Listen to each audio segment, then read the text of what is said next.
The Commission on Elections clarified that negative campaigning is not prohibited under the 1985 Omnibus Election Code. This comes amid a series of verbal attacks between rival political camps. COMELEC Chairman George Garcia explained that the poll body has no jurisdiction over supporters engaging in negative campaigning since they are not candidates. However, Garcia warned that individuals, including candidates, who make defamatory remarks could face criminal charges such as libel or cyber libel. All right. To discuss that with us, we have Michael Yusingco, Research Fellow at the Ateneo Policy Center. Welcome to News and Views. Thanks for joining us. Good morning, Angelo and Angela, and good morning to everyone listening now to your program. Right. So how do you think about this negative campaigning? How will this affect the public's perception of political candidates and, of course, their credibility? Kasi parang lately, since the campaign started, di ba talagang mga birahan na yung mga naririnig natin from both the PBBM admin slate and, of course, the Duterte camp? It's unfortunate, no? It's unfortunate that negative campaigning is now really a staple in our political discourse, no? And unfortunately, also, media has been complicit in fostering that kind of culture, no? Kasi media, including myself, we're always quick to talk about these kinds of types of campaigning because it sells, right? It sells. So right now, two broadsheets have their headlines about former President Duterte's remarks, no? So we tend to focus on really the dramatics and the personal attacks. Sadly, at the expense of really what's important, no? When it comes to a campaign period, and I think that's where we are now. We like or we love this type of negative campaigning. But what do you think of that? Kasi sinasabi po natin siguro sa side ng Duterte, parang sanay na tayo na talagang we'll hear negative campaigning or negative remarks from them. But sa kabilang side naman, which is the PBBM administration, which is mismong si President Bongbong Marcos, ay nagsasalita na rin siya ng mga negative campaigning or negative words against ng mga kalaban, which is something that we are not used to, no? Hindi naman siya ganun dati. So what do you think of that? Bakit biglang ganun yung discourse ngayon nung admin slate? Well, because it gets the attention of the public, no? It gets the attention of media. Whether we like it or not, yung process of trying to understand issues, process of trying to understand solutions or problems, it's not sexy, no? It doesn't grab the attention of the voters, which is unfortunate, no? And I think media has to take some kind of responsibility over that, or civil society has to take responsibility over that anomaly. But tayong mga Pilipino, ang hilig natin sa ganun sa chismis, sa mga alitan. Yeah. Remember how captivated we are with what happened to Andy Eigenman and her partner, di ba? Ilang araw din tayong nakatutok dun sa nangyayari sa kanila na ganun, ano? And that's the kind of political consciousness we have now. We are more sort of attracted to negative campaigning, bangayan, bardagulan, rather than really having a civil discussion about what our problems are and how are we going to solve them. Pero you're right, no? I think in general kasi the Filipinos, we love drama. But do you think for a time being, parang it seemed like sa panahon ni presidential election ni PBBM, that negative campaigning was not working. Kasi in part, si PBBM was not engaging as a presidential candidate. He was not engaging anyone in negative campaign. In fact, he didn't even attend any debates. He kept quiet. It was the other candidates who were attacking him and his history of martial law, and yet he came out on top. What do you make of that phenomenon? Well, I don't think there's a link, no? I mean, I could be wrong. I don't think there's a link to the fact that he was quiet at that time, and that is a reason why he won, no? Because there are other reasons for his victory in 2022. Maybe that silence or that being quiet played a part, but it's not really a big part, no? So, and we know that the reason why he was very silent at that time is precisely because he didn't want to engage in negative campaigning, Yeah. because that can also expose him. That can also expose him to attacks, criticisms. So it was a good strategy in that sense, that being silent in a way shielded him from further attacks on his personality, on his history, on his family's history, etc., etc. Pero what's interesting right now, no, yung negative campaigning that is going on is between two factions of the former Uni team, no?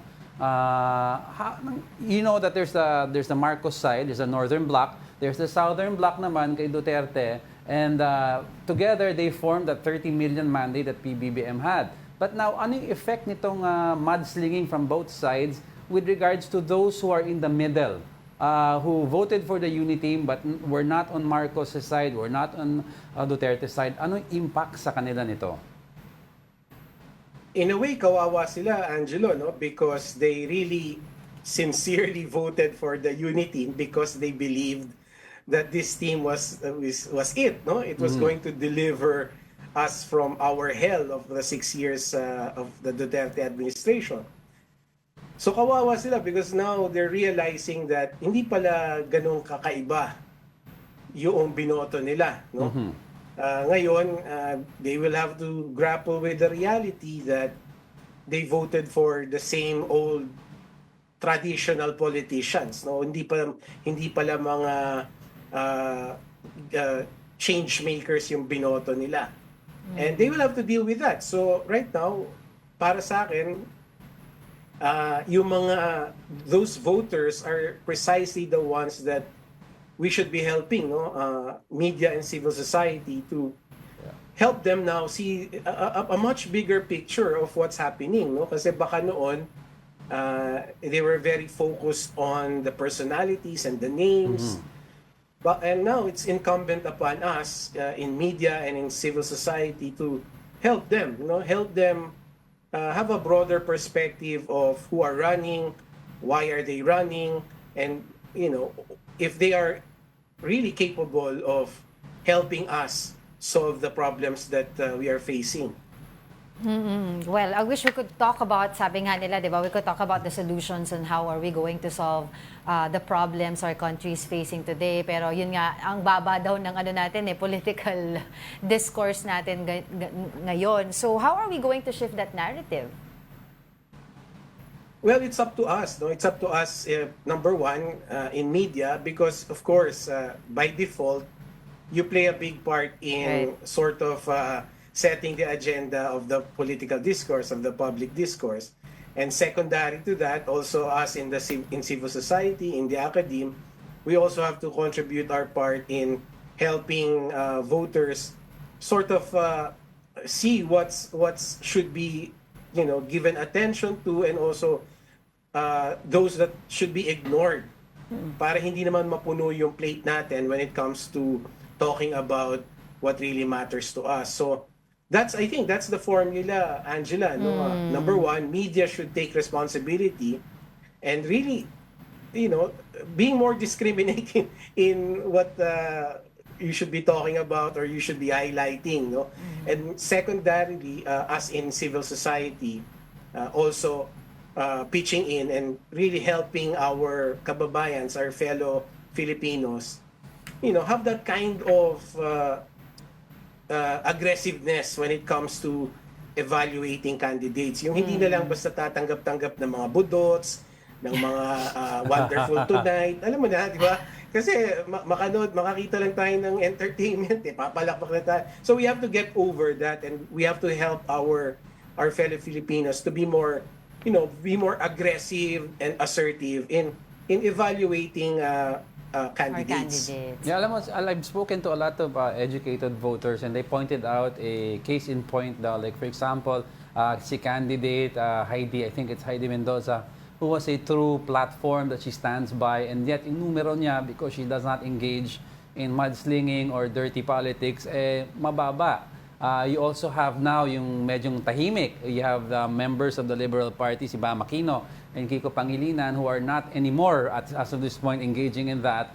And they're talking about their platform, and yet also medyo mababa ulit ang numero niya. So how, aside from yung media trying to play its part, how do we then begin to get, not only educate, sometimes the voters will find educating boring, but how do we get them engaged into talagang discerning the rightful people to vote for?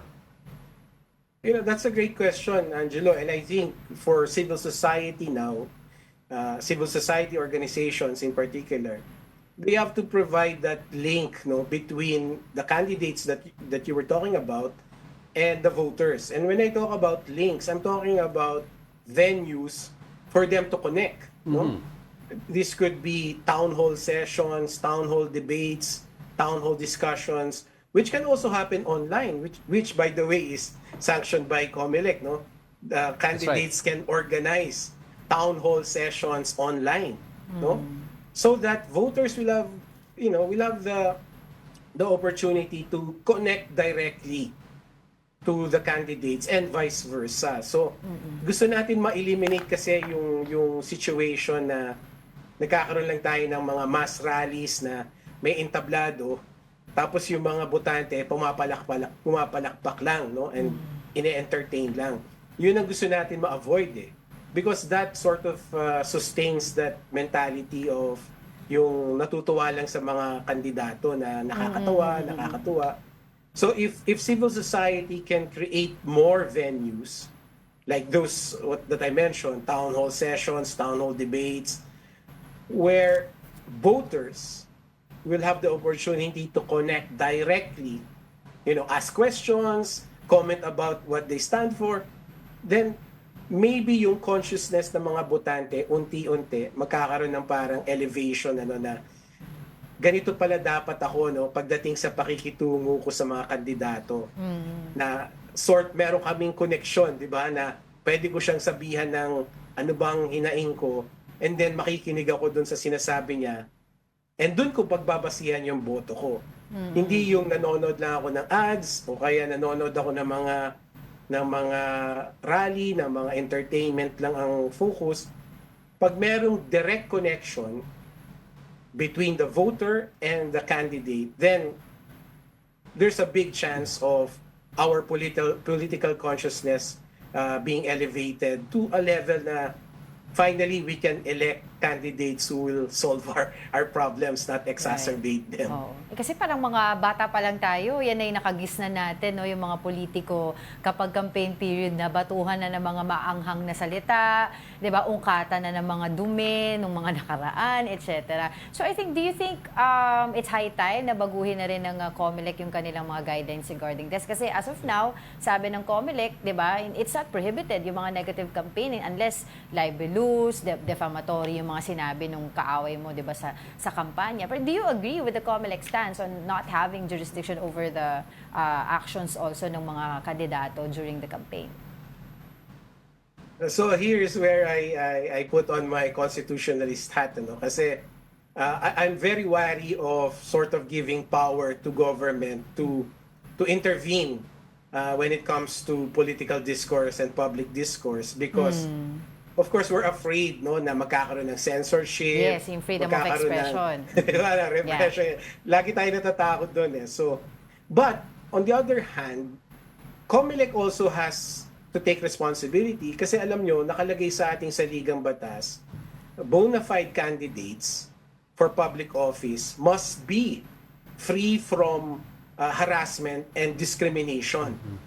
Nakalagay sa ating saligang batas yun. They must be free from harassment and discrimination. So, siguro yung constitution natin is also asking some kind of regulation that will protect the public discourse against yung yung mga masyadong extreme negative campaigning na nakaka-harm na ng public discourse, nakaka-discriminate na sa mga gustong, may mga genuine intentions to run for office, no? So, tama ka, Angela, maybe it's time for the COMELEC to reevaluate their role when it comes to protecting political discourse during elections. Alright, sige, mag-aabang na lang tayo ulit ng iba pang mga mangyayari kasi medyo mahaba-haba pa ang campaign season. But for the meantime, maraming salamat po sa inyong oras. Michael Yusingco, Research Fellow at the Ateneo Policy Center. Thanks for joining us again. Maraming salamat din.